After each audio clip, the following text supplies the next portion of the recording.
jox ma ndigalul naa ñëw fii ci daare Hizbut Tarqiyyah ci jëwriñ ji sëriñ Yuusu jottali ko ndigal lii ngir ñu tasaare ko ba mboolem mbokki taalibe yëpp ak mbokki jullit yëpp man cee jot te jariñoo ko ndax njariñul kese la.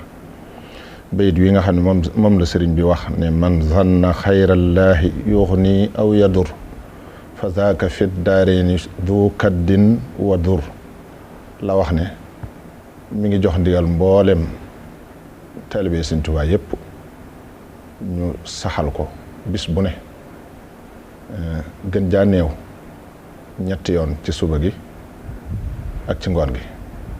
ñetti yoon nag mooy lim bi ci gën a néew waaye ku ko weesu it amatul ab lim loo ci def rek baax na waaye daal ñu ngi ci jox ndigal mboolem murit yëpp ak képp koo xam ne nangu nga laabire gu jóge ci moom ndax njariñul kese la lu jëm ci jullit yëpp.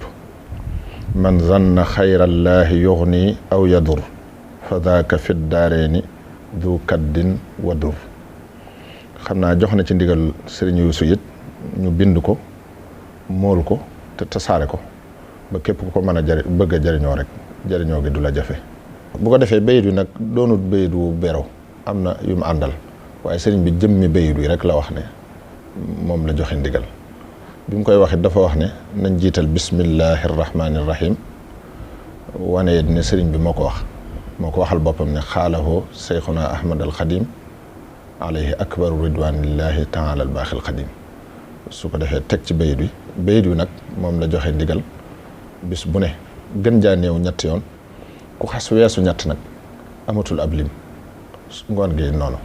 yàlla nu yàlla fayal sëriñ bi gën jëlum masa fay ku muy liggéeyloo te defal nu ak dégg ak topp ak jariñu. assalaamu aleykum wa rahmatullahi taala wa barakaatu.